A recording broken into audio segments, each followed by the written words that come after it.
This room is frightening. I will probably get nervous and stammer a bit, but hopefully you'll take that in stride. So let's just get started. I actually gave this presentation, some of it, at an ISSA conference this last fall, and there were all 3 people in the room. And that was unfortunate that it was because there was a lot of other exciting presentations going on. So there's one benefit from having a single track, and that is you don't really have any options. You're a captive audience. Other than, you know, if the beer shows up and you all leave, I'll know it's frighteningly boring. But yeah, so I actually started off my career in chemical engineering, and that didn't work out, so then I went back to music and then eventually became a computer scientist. So it's been a long, crazy road. A number of roles that I've had there, but my present role is the threat intelligence manager at a Fortune 100 insurance company, who I will not name by name because they have not cleared this talk.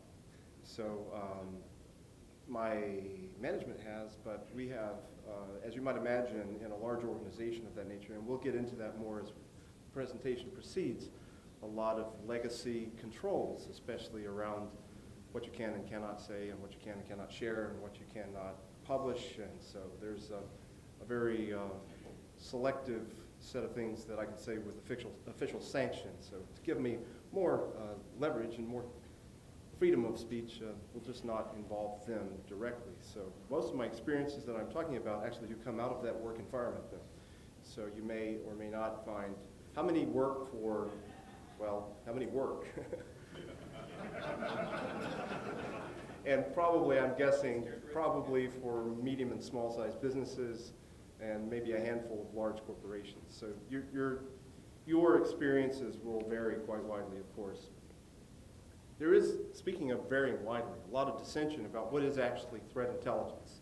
So this definition actually comes from Gartner and seems to be a popular one, at least in some of the marketing press that you find. It's not a bad one to work with, but basically we're looking for evidence of compromise or indicators of compromise or things that might tell us that bad things are going on. And we want to see that in an informed way with context that allows us to apply it to our own business environments. And not only that, we would like to, at some point, be able to leverage that information to give us a predictive capability. So there's a lot of expectations that are coming associated with threat intelligence and what we do with that. That's probably difficult to read. Why do we really want it?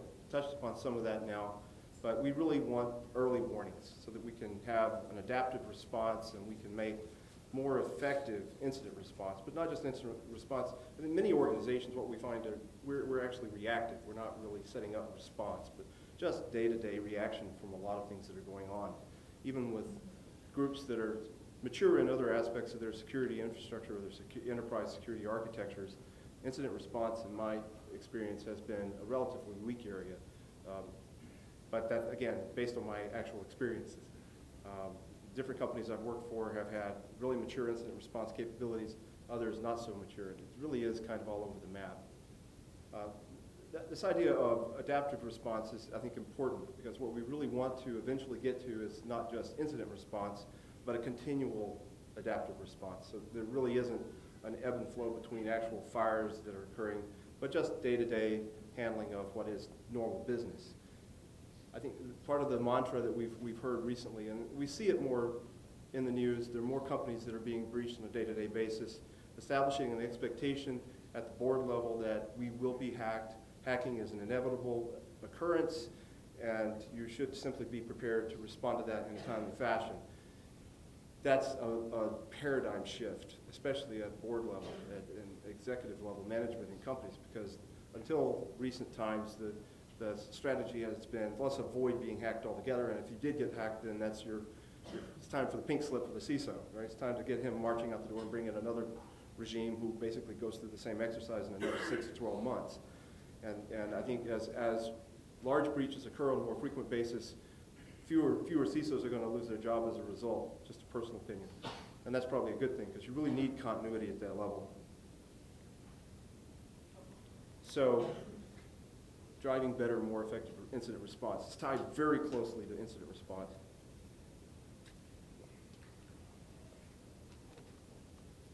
I almost have to start this talk with venting. And so this is my venting slide. What have I had? You know, years of going to Black Hat and DEF CON, and my justifications for going were maintain situational threat awareness. What's going on? What are the bad guys doing that we need to defend against? Or as a pen tester, what are the key areas that I need to be focused on to keep my skills sharp? So, problem is, executives and management didn't always get on board with that argument, right? They, oh, you're going to Vegas to party. What are you going to learn out there?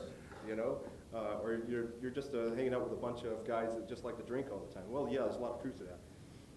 But there really is a lot of value to be gained from these community-based sharing exercises, and I think finally we're seeing staff, at least in my personal experience, I'm seeing executive management that's getting on board with that, and it comes in no small part to regime change.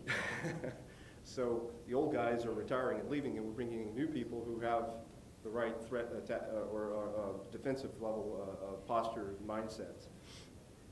So those antagonistic CISOs are starting to go away. The negative views of hacker history still lingers, but I think we're working through that. If we have some more psychoanalysis sessions, maybe we can admit that we have issues and start a 12-step program and leave our hacker sort of history behind, at least for a bit, and put on a clean white shirt when we go to work instead of a black one. And oh wait, the paradigm shift now beyond just mindset is getting budget, and that has been, at least in my current situation, getting money to stand up a program is a problem, and part of that is you really have to show the financial justification. What are you going to deliver as a threat intelligence program that the business will find useful?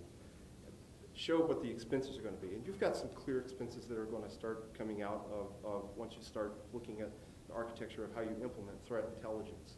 So their costs are going to be associated with people, with implementing processes that have to integrate with existing business workflows, and there's costs there. But there's basically baseline project costs because you have to have these internal projects to integrate your existing business into what you plan to do as a threat intelligence group or person within your companies. So these are hidden costs that you may not have thought about, but they really are there, and you have to still make the justification in terms of people time to executives that as you try to implement these programs. Yeah, not having a dedicated team is a real problem. And for me, being that guy who came in wearing a lot of hats, being the token hacker that was brought into the larger security group, and being for a while the sole enterprise architect for the company for security architecture, when I was then given the role of being the threat intelligence manager, I didn't really get to put those old roles aside, right? So I basically had to, well, keep shifting the hat all the time. And that really is a problem when you're tasked with actually doing threat intelligence collection and analysis and doing reporting, but also writing program documents around that. And oh wait, you still are on all these other review boards. There's really just, there's no time. So the thing that you really probably have to accept is, that 40 or 60 hour work week now just became an 80 or 90 hour work week. Yeah, really. At least, yeah, exactly. Well, for some people maybe so. I'm reaching an age where it's challenging. It really is. So what work-life balance? It's, yeah, forget about it, at least in my case. I think we eventually want to get there because that, I think, is important that we maintain that. We'll start having burnout. If you're not already burning out, you will be burning out the more you try to do of this nature. Just my experience. I am worn out. I've kept some slides in here that I had from previous talks, and we'll just kind of breeze through those. But really, there's integrations that you need to do into your existing enterprise security architectures. And if you haven't done those architectures, it's important that you take a step back and say, am I really ready to implement a threat intelligence program? Because I think a threat intelligence program is really more of an advanced topic. So if you haven't done the basics, it's probably time to step back and evaluate where you are in your security program and say, what's left to do, and when is the right time to start thinking about plugging things in. So you can always find useful reference architectures. In my case, we're basing ours on ISO 27000. It's a common risk management framework, and most companies, at least in the private sector, are using something like that, if not that exactly. We at the moment are totally revamping our policy sets, and I think that's a useful exercise as well, because when revisions come out to ISO 27, for example, the most recent one is 2013, you should take a hard look at your policy set and make sure that it's actually aligned with what the current revision has to say about your control set. You should examine all your controls and make sure that those are well implemented. The one thing I like to keep up in front of us is this ISMS model, Plan, Do, Check, Act cycle, and that really does apply directly to not just ISMS and your risk management framework, but it's also a key part of the discussion when we talk about threat intelligence and how you actually implement that. So just generally speaking, remember the OODA loop, without saying where OODA came from. But breaking that down, you want to establish your plans and make sure that those are well formulated. You have an implementation plan for operations, kind of what we're here to talk about, for threat intelligence. Monitor and review that so you have a governance layer to ensure that you're meeting your key objectives and that you have key performance indicators defined. And that I think is also important. That you want achievable results that you communicate to your management team, and they are in line on board with that. You want that going up front. You don't want to just run your shop as an ad hoc shop, or you'll continuously be in an ad hoc mode. And then, of course, act, maintain, and improve, and optimize your workflows. And there's some legacy stuff here. This is a comprehensive slide I found of the ISMS implementation certification process. Not what we're here to talk about. Our process flow is not quite that complicated, but it breaks down in a similar fashion, and you really probably do want to spend time documenting your process flow as part of program documentation. That will get you a lot of traction with executive management, at least in large organizations. It's actually a key part of what I find myself doing.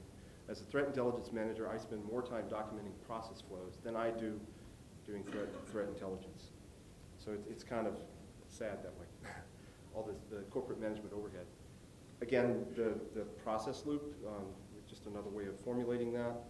It's interesting to me that this presentation actually integrated threats. By the way, this set of content is not my own. And if you want the actual links to these slides, I'd be happy to give you the deck, but also the references for where all the content is taken from. So I think it's important to work off the shoulders of others and elevate ourselves, which is another way of saying it's plagiarize like heck and steal your content. But give credit to those who actually did the work, because I think we don't want the same thing done to us when we actually get around to designing new and creative content, right? So I think it's important to give attribution. So I do have all the citations if and when you want those. This is interesting to me, this idea of developing a maturity scorecard. This is actually also correlated with the NIST cybersecurity framework, the idea of developing a profile and showing what your target profile is. So not every company should be at the same maturity level, either in your ISMS program, but also in your threat intelligence program. You're obviously going to start out at a less mature program level, and you're going to work towards being more mature, but you really want to plan that so that you can say, well, at 6 months from now, I want to be doing these activities, and I want to have the staff to support that, and here's the investment cost I'm going to have to do in technology to support that, because that's also going to be part of your budget cycle discussions, which I'm still involved with. Here I've captured a handful of presentations, material on intelligence cycle. But the important thing to think about here, you can't read any of that, can you? We're going to start with requirements analysis. We're going to go through a planning and directions phase. We're going to do especially collections. So this is about collecting indicators of compromise, but also specific threat intel about actors. And we're going to go through a process and exploitation phase of our analysis. This is where we're going to assess the potential impact and relevance to our own infrastructure of threats and vulnerabilities.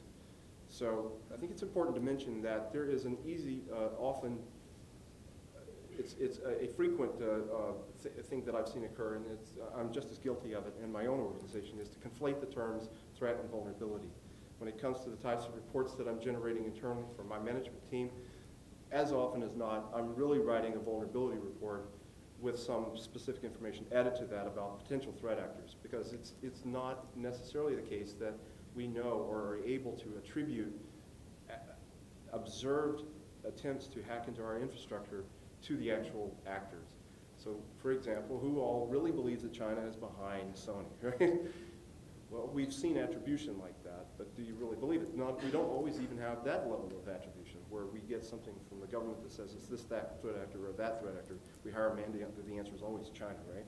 So it depends on who you're talking to and who's giving you that type of attribution advice, who the threat actor is or may be.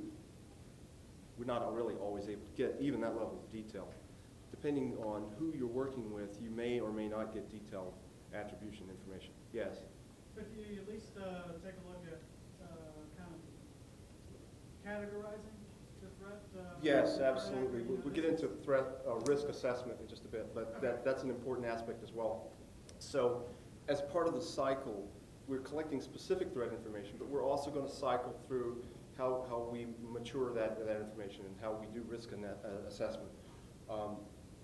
And then once we've done an analysis step, there's obviously delivery or dissemination, but the key product for threat intel work group in the corporate environment, in my experience, is the reports. that is the deliverable. So a big part of the job is just pushing out reports. Just like pen testing, you don't get paid until you deliver the report, right? Assuming you're working for pen testing and not just doing it as a hobby. The planning and direction stage is always an optimization phase, so we always want to come back. There's a variety of presentations that you can see,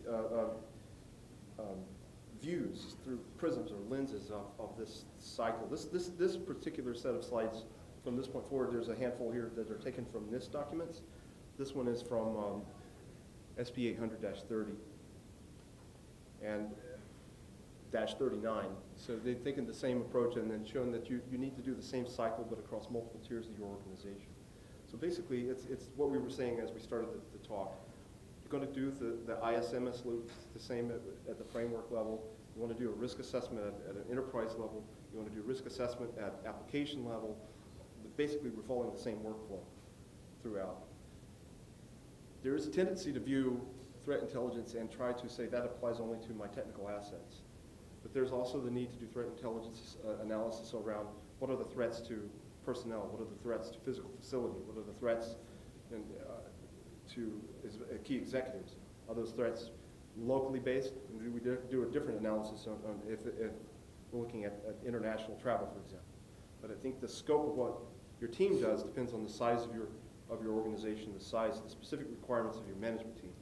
And in my case, our focus at the moment is IT and technical asset threat. So, wow, how many times can you see the same workflow? Again, from SP 800-30. More OODA loop.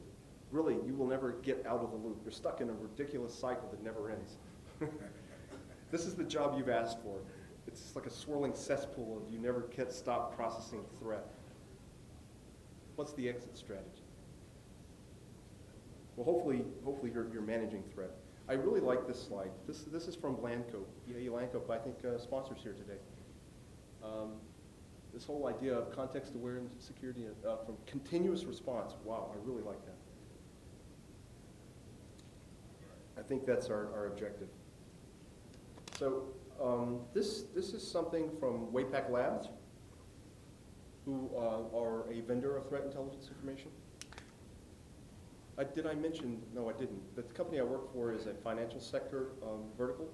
So we are a member of FSISAC, and which is I think the premier threat information sharing organization, or amongst ISACs at least.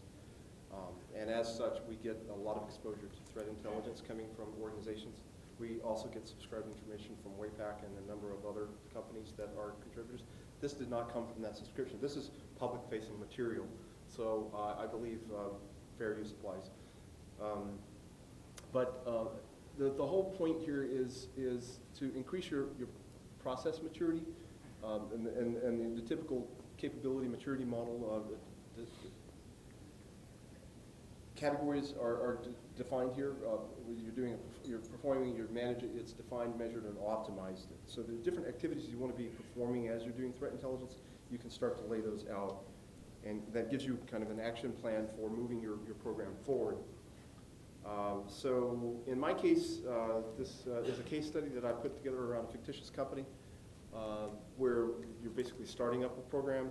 We started by actually describing what the team does and making that information available as part of a program document that was provided to management team. Any similarities to any real-life company are completely accidental, but there may be some here.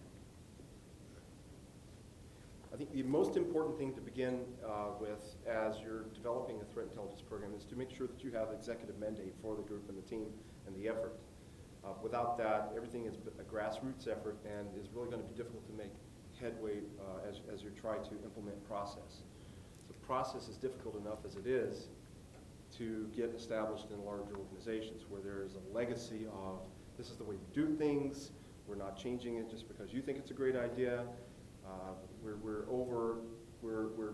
run a lean shop. We have as few technical people as possible, so the new things you're asking us to do are going to be assigned the lowest level of priority because these people are already working on what are deemed to be business critical roles and responsibilities. So your thing, if it's not deemed business critical and given that criticality by your top level executive, it's just going to be something that gets put on the shelf and never gets implemented. And even if you do have executive approval, that may still also be a risk area. So that's certainly important. Defining your scope in terms of what types of threats are you going to be focused on initially. You don't want to set a larger scope than you can hope to achieve. Working just with your technical assets or your critical applications is probably a good way to start.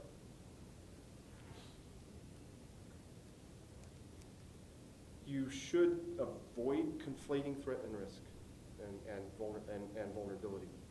But you should at the same time make sure that those terms are clearly understood by everyone in your company that may be getting your presentations and understanding what you're delivering.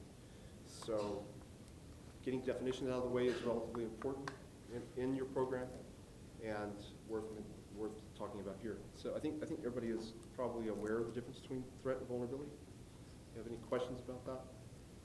Yeah. So we're basically looking to the potential source for actions against whatever vulnerable devices or applications that we might have. And being able to identify those sources means that we are able to possibly see patterns of attacks that come from there. We might be able to take remediating actions as simple as blocking their source IPs, but it may be more complicated by identifying the telltale signs of their attacks so that if they move to different source networks, we'll at least be able to see the type of attack that's occurring, recognize that sooner. We may be able to write more effective signatures for our IDS or firewall platforms or whatever other technologies that we have in place. So those are the goals. And of course, risk. Risk is a completely different animal. But risk is the generic score that we mostly want to communicate to the business. Risk is how the business manages financially the costs of running the business. So if we can assign a risk level and have a cost associated with that, now we're speaking in terms the business will understand. And that is an important thing to keep in mind. You should not talk about vulnerabilities or attacks when you go in front of the board. You want to tell them what's the cost of running my threat shop, what value have I added to the company by reducing risk overall, and what was the financial impact of the company. And if we can talk in those terms to the business, then we've really succeeded in our jobs. If you can't, then you're at risk. You're at risk for not keeping your job or not getting the funding that you want to run the threat shop. So there is a technical risk process. It's also the same risk process for business level risk, but again, it's really not at the right level to be able to read that. But this is actually taken from WAL, SB 800-30. It's another NIST, the same NIST document we saw before. You'll find it also in risk management discussions that are framed around ISO 27000. It's the same process, but identify threat sources, identify vulnerabilities, determine likelihood of occurrence, determine the magnitude of impact, and from that come out with a risk score. This is basically the day-to-day work of the threat intel team that goes into the reports that we generate.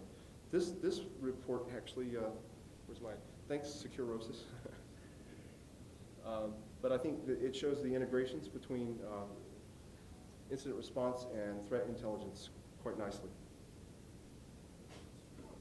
So above and beyond just delivering reports to management, we want to actually have a close association with our incident response team and actually implementing mitigations.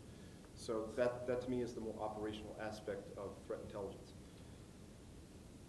Having an established CCERT or CERT within your company is an ideal state to go into. You may have a company where you don't have such a thing established, and you need to define some roles and responsibilities there.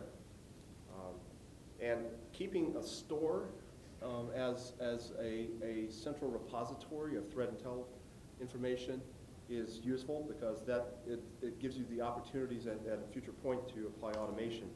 And we'll talk about that just a little bit. And we've talked about this already, but you basically want to answer the 6 questions of who, where, what, why, what's going on. And we have beaten this to death. You should be able to speak in terms of threat assessment levels. When you're speaking to management, color coding is actually somewhat useful, but you need to have a quantitative method of arriving at that so that you consistently apply the same methodology of assessing risk. So even if you're doing qualitative risk assessment, at some point you should think about assigning some number level to the different things that you're evaluating.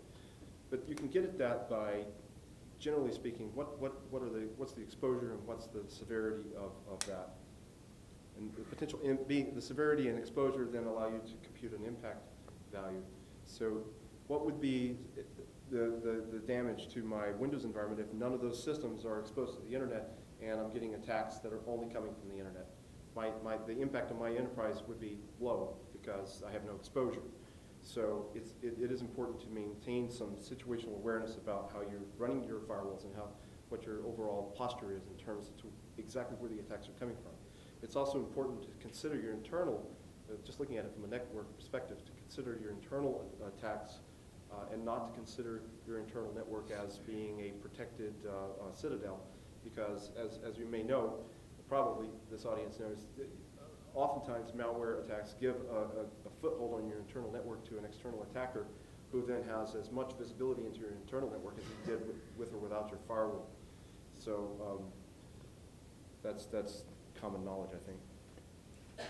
But for management reports, colors are meaningful, especially at the board level. So if you could translate your threat assessment into a color-coded threat assessment level, this is really beneficial to you to be able to speak to management in terms that they understand. So you need to have a consistent way of applying vulnerability analysis and identifying potential threat actors and communicating that up the hill. I think maybe you know the basics of what you're looking at, but we want to know who the audience for our threat discussion is, what the severity and the urgency is. One of the biggest questions that comes to me all the time is, okay, so what about this freak attack? What about this freak vulnerability? What is my priority on patching?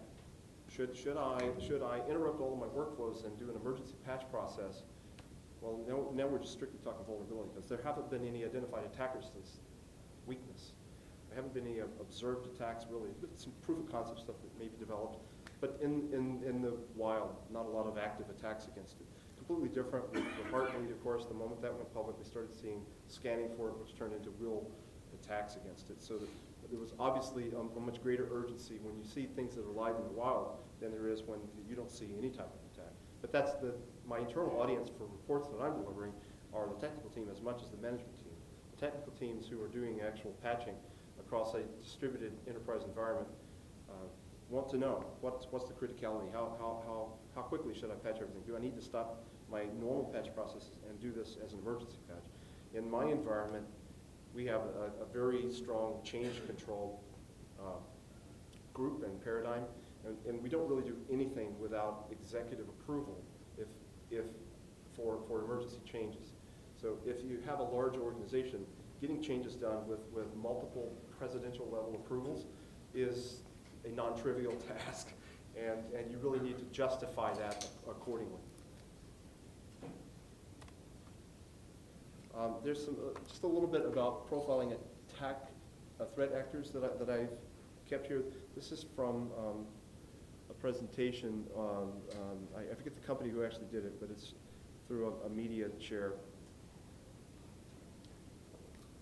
But this is also something that we want to do on a regular basis. But I think it was worth mentioning some content that just came out this week, shared by InfraGard from OSAC. OSAC is something that's done by the U.S. Department of State, Bureau of Diplomatic Security. And a new report that they released just this week had to do with identifying cyber threat per country. So they have a methodology that's really well described. It lines up well with what we're talking about and how you're doing threat assessments. But basically, you can see the computation of risk is exactly what I showed on one of the previous slides. It's a 3-tuple based on threat, vulnerability, and impact. So I think this is a really common language you find, especially NIST is using it, and basically everyone. So this is also from the OSAC document describing basically you want to measure capability, intent, vulnerability, and impact. And there's some materials that they provide that you can use if you want to do that on a nation-state basis. What are the risks that my company might see if I'm doing business in this country or that country? Was their point of view? I think it's also useful to take the same methodology and apply to what are the threat actors in those nation-states that may be targeting me. And I thought that some of the things that they mentioned here, especially towards the bottom of this, were interesting. That they felt that risk varies per organization, that threat remains constant per country.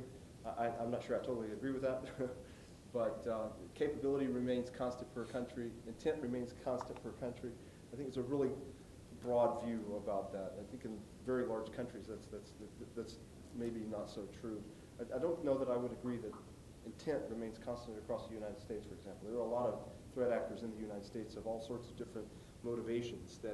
So it's interesting to me that the Department of State takes such a broad view of things. As a nation state, our intent will be the same. As individual groups, that may be that. Yeah, I agree. I think you're right, and it comes from that type of analysis, but their presentation was more towards what type of cyber risk do you incur by actually being there in that state. So for example, if I have executives that want to travel to or do business with computing technology and say they want to go to China, then I should measure the impact of that against my environment. Or if I'm doing business in China, what's the impact as opposed to, so I don't think it was really meant towards threat actors that are targeting me coming from those states, but really more about the threat of doing business in that state. And maybe that lens changes that view a bit, but maybe not. I mean, maybe you can look at it regardless of whether the attack is coming to me from the state as a state actor versus the cost of doing business there. I don't know that it changes. I think it's worth maybe doing the threat analysis with both lenses and seeing what are the net results, which I haven't done. So, unfortunately for me, my company has a very focused domestic business, so that's kind of not really the point. The point to me that was just the methodology in doing the risk assessment was the same, and the tools that they have provided through their report, which is also the URL is listed here. Oh, by the way, it is the Department of State. It's osac.gov. I have the URLs for it, but you actually had to have a member of your organization establish a presence with the Department of State in order to gain access to that.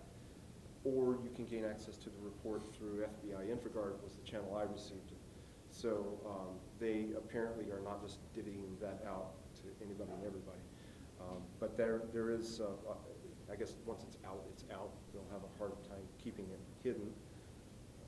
But if you try to go directly to the download URL, you probably won't be able to get it that way unless you take those registration steps, which are a little bit more tightly controlled than just regular, any old place. You can't read it, but it's a list of basically a bibliography that you can have from me if you want the slide deck and some similar references, some of the materials that I've mentioned here before now and some more there. I don't think we need to talk about vulnerability management per se, but penetration testing is always fun. Do you want to talk pen testing? Kill chain, where does that get? Yeah. On vulnerability management, I found it very counterproductive to share vulnerability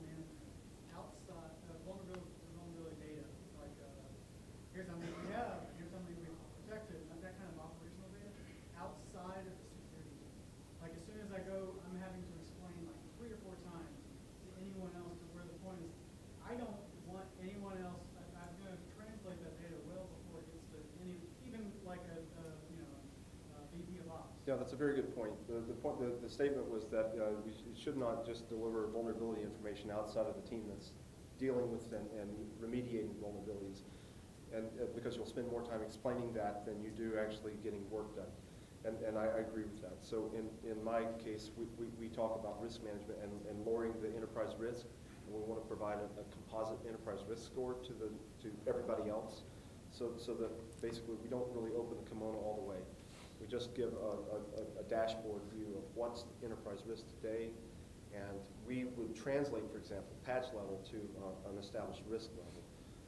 So if, for example, we've got a flat line of vulnerability on our server environment because we haven't been able to patch those servers, then just the fact that it's not trending downward, but it's flat and not going up, is good enough for management to see, have we improved our overall risk posture?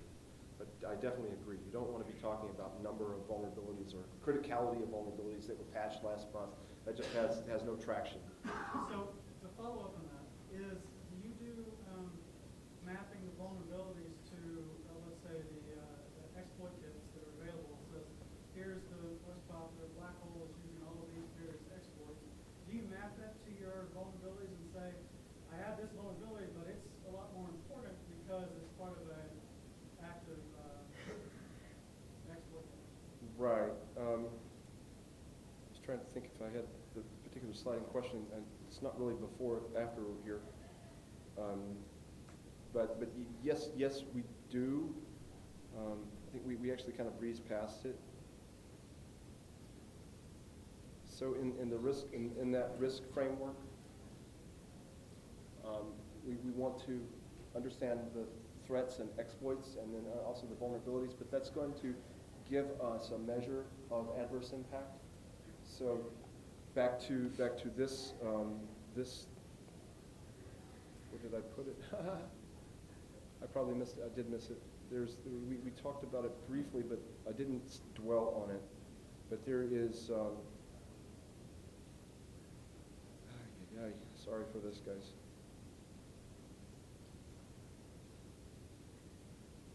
That's right. But the short answer is yes. The short answer is yes. But there, yeah, okay. I did spend some time here.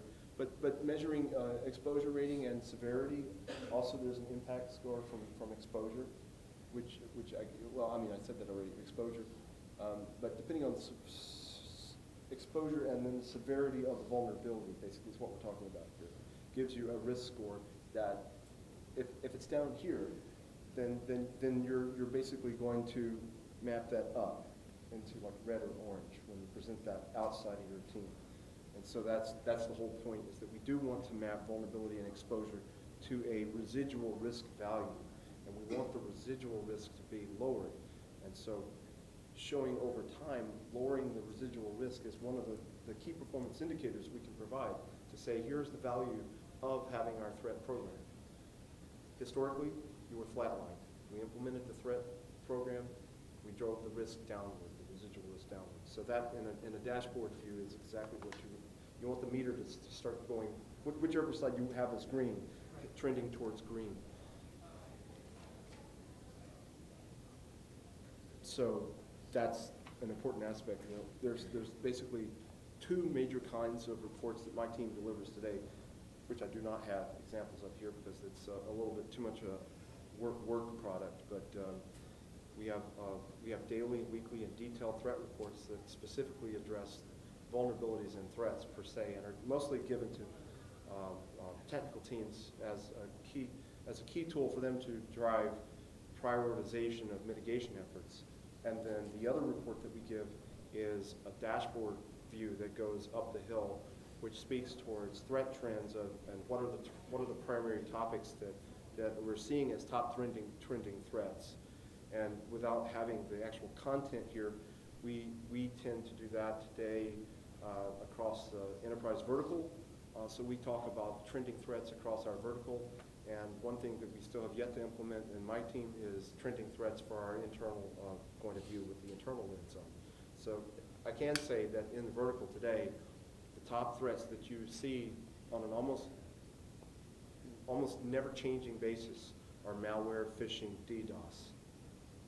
All right. So in the financial sector, There is a day-to-day, nonstop battle dealing with Dire, Daritza, Upatre, Cahios, it just, whatever flavor of the moment of malware that is being pushed out and being upgraded. So Dire is like the new ZooSpot, if you don't know what that's about. And the challenge is, while in my corporate environment, I may have a lot of really solid foundational controls around endpoint security.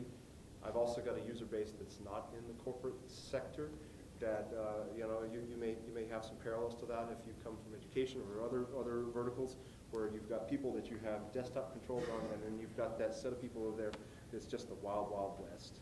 And executives, students, executives, right? So we've got, you've got, okay, so bring your own, right? Bring your own disaster.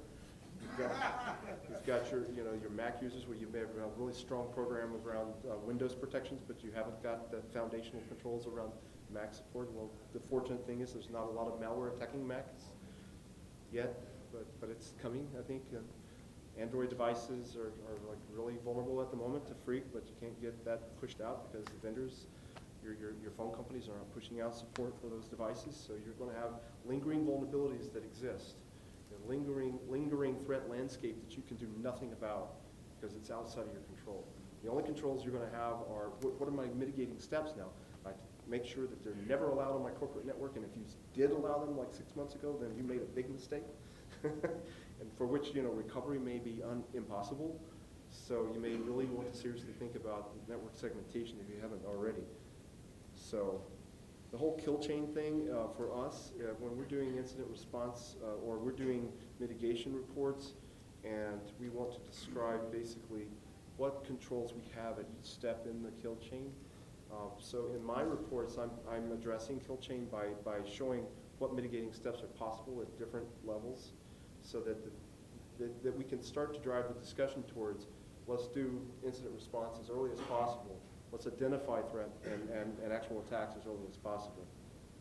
It helps to focus the discussion, and so, yeah, it may sound like a buzzword that's overused, but if you can find a way to deal with those aspects of the kill chain as you're talking about mitigating responses, or you're talking about you're talking about enterprise controls, and start to structure your controls in such a way that they address specific parts of the kill chain, you'll find it more effective to communicate, especially the management team, about driving costs down.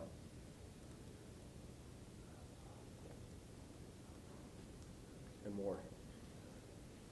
Right, so actually I think I already mentioned patch management, and it's really all about prioritization of what you're doing there. Oh boy, sick of that? Right, so mapping this is actually a set of points that were taken from NIST content. It's not 800-30, it's a different one. But they're strictly talking about information lifecycle, but I think I always like, it's like cyber, right? Threat is the new cyber. Is it the drinking game now? You hear the word threat, let's take a drink. So put threat in front of any sentence. This framework is one that we're actually actively using in my enterprise. It's actually from CMU, the Software Engineering Institute. So that's something called the Collections Management Framework, and it's broken down into 3 major maturity model phases, which you cannot read that, but I have the source URL for you if you want it. That's a PDF. I've flattened that and broken that down into basically program model that we'll be using internally to more correctly identify stages of where we are in implementing the framework as we proceed over the next 3, 6, 12 months, and we'll be able to talk to management. We are at our desired state of an advanced threat intel program and leveraging the collections framework. And so by identifying these milestones that map back to the framework, it allows us then to identify maturity model states and push forward.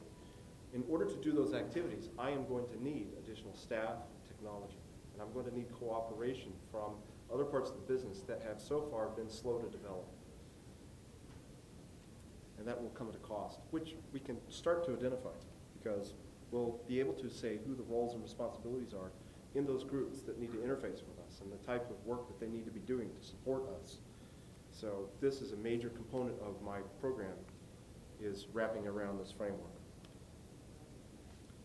I've also developed that into a maturity model by just laying out the activities that are, high-level activities that are being done in the framework and showing a march towards an advanced or optimized state. So this is all my content. My content, but based on standing on CMU's shoulders. They also have some detailed breakdowns of what you can be doing actually to do your threat analysis. So their content is very, I think, useful in terms of defining actual procedures for your workforce to help them understand what should you be doing as part of your threat analysis activities. It's also useful to go back and use that as a review methodology when you're looking at, did you meet your key performance objectives over the past year? Here's how well you did at this task or that task. So I think it also helps us to map threat analysts' roles and responsibilities, but also to more clearly define them and give that information to HR. So when looking to hire a threat analyst, it's not always easy to understand what the role and responsibility is going to be, because as we said at the start of the talk, even threat intelligence is poorly defined. So what is a threat analyst role in my company as opposed to the defense sector is going to be a completely different animal. Hopefully not too completely different, but it will vary greatly. So establishing a dialogue with HR so they understand what the role and responsibility really is, and they know how to vet the various resumes that they might get. I don't know if you've ever done hiring before for a large company, but you get a lot of resumes that you simply think are trash. People make up stuff, or they'll send you resumes thinking, well, my background would make a great foundational background for the job that you have, but I have no experience whatsoever in what you're looking to hire. So you have to kind of sort through that and figure out, you know what, I really like him and I think he's actually right. Or, you know what, that's a great idea and everything, but I don't have the time to train somebody in this role. I need them now. So it's a real challenge to look at resumes and try to find someone that you think could really benefit the team, but at the same time not disqualify someone because they simply don't have a threat intel background. Finding someone with a threat intel background limits you pretty much to the intelligence community, people coming out of DOD, the folks whose threat intel may have been around counterterrorism or insider threat with behavioral analysis. And we all watch, like, those TV programs where we think people are doing that, but whether that applies in the private sector directly can be a challenge. So that's real world experience with building a threat intel program. Oh my gosh. You want to prioritize risk. So we've been saying that over and over and over again. But this framework here breaks it down into steps that are also mapped to the various levels of those three maturity levels. So again, clearly you can't read that. But I find this helpful in terms of identifying clear markers for where we are and where we want to be as we improve our program. You also can't read that, but that's my actual workflow that I established. We are basically developing swim lanes around those actual phases of threat intel. So we have planning phase or requirements analysis phase, a collection phase, an analyze phase, a dissemination phase. I've mapped different tasks in each of those phases that we can measure.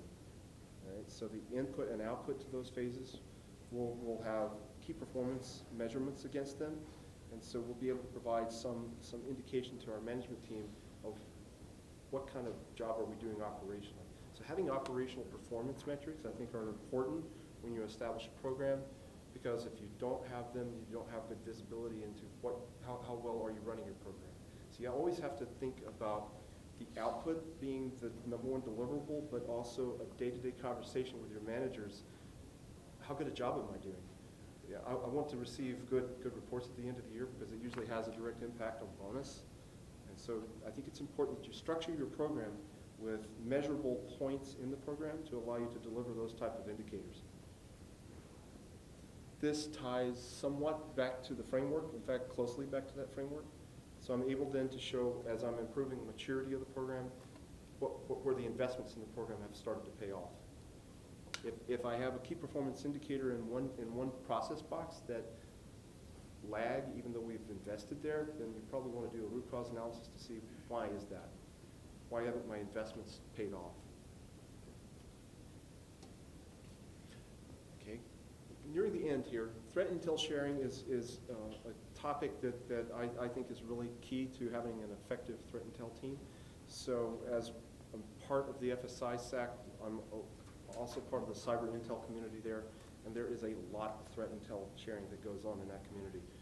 Mostly TTP about actual either malware attacks, DDoS attacks, or phishing attacks, those being the main ones that we see day to day. That is a closed community that you can become a member of if your company is a financial sector company and pays to be a member of FSISAC,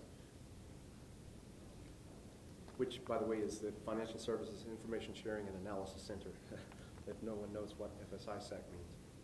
There are other ISACs that are wrapped around basically the critical infrastructure categories, the 16 critical infrastructure categories that were defined as part of the Critical Infrastructure Protection Program, and you can learn more about that through the FBI InfraGuard program as one source of information.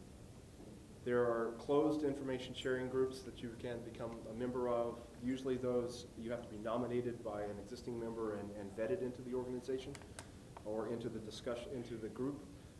Those are really useful. I happen to be a member of one or two, and there is a lot, in my experience, a lot of overlap between those members and the FSISAC members, but also the advantage of being FSISAC, because it's made up of financial sector companies, there are limitations on the type of information that can be shared across between those companies because of concerns about anti-competitive practices. So we don't want to be in violation of RICO. Yes. So there are limitations, and you may have seen through the cybersecurity framework that was pushed out there. It's been ongoing discussions, which came from NIST also, but there have been ongoing discussions. Also, President Obama just recently pushed an executive order out that he's hoping would clear the way, which it still has not done because there is not supporting legislation to enable sharing to be done. Most companies are reluctant to do more proactive sharing because of concerns about liability and being sued or being brought to court for potential RICO violations. So there are these legal limitations that are preventing companies from sharing. In my own case, we have requests to share certain specific things that we have going internally to our Office of General Counsel, and we're still awaiting a finding or responses from our own lawyers as to whether we can share that more broadly, even in these closed communities. So that's unfortunate. I see a lot of information coming from other companies, but I'm not able to share nearly as much as I would like to. I think capability evolution is this is actually from a NIST document, SP 800-150. It's a document that's actually in draft. It's not published yet, and it targets information sharing specifically. So if you have an interest in joining an information sharing community, you can find some ideas about information sharing best practices that are being developed by NIST and being discussed at a more global level. But basically the whole idea is you want to be sharing. Sharing gets you a lot of value in terms of being able to identify threats at an earlier stage. And there are additional ways you can break that down. This is my own internal attempt to do that. One method that once you start sharing, what you'll find is you'll get more threat indicators than you can possibly manage as a human. It's just like looking at your log data. You need a SIM to do your log correlation. You're not going to be able to do indicator correlation as a human because you are going to get literally thousands and thousands and thousands of these things. As a member of the FSISAC, I've also been on the security automation working group, and that basically has led to the development and eventually spin-off of a new company called Soltra, which I'm only involved with as a potential customer. So I don't want to advertise them really per se, but most of their work product is available open source, or at least openly available for download. So what that product is a tool called Edge, which implements the protocols that were developed by MITRE to do threat intel sharing or indicators complement sharing through protocols called STIX and TAXI. So once you implement Edge, then what you wind up are with you want to have established feeds to other threat providers, and you basically get indicators that, okay, so now you just got a big repo. On the back end is a Mongo database that is retaining threat indicator information. You still need a SIM or a log management tool to attach to this thing and do your correlation, because this is basically just a router for threat intel information. Once you have that in place, though, I believe the capability that we still have yet to realize in my own enterprise, but it's kind of a faith-based thing. We want to move towards actually doing that and doing more automation so that we, I believe, reach a more, the penultimate, the ultimate, if not, okay, maybe it's the penultimate. It's not really the final stage of maturity, because I don't think you ever get there. But for us, a target mature state is automation around our threat intel and how we integrate that with finding context on our internal company through our internal logs. And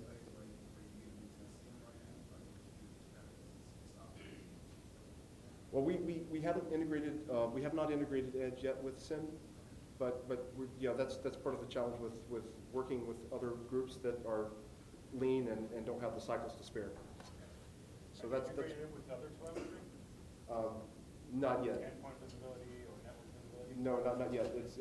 We're receiving feeds, but we haven't integrated our own content there yet. So that's the next step for us as we move ahead with that. So in the interest of staying on schedule, those are great questions. If you want to meet up in the back with more questions after the talk, that's fantastic. Right now what we need to do is swap out our speakers.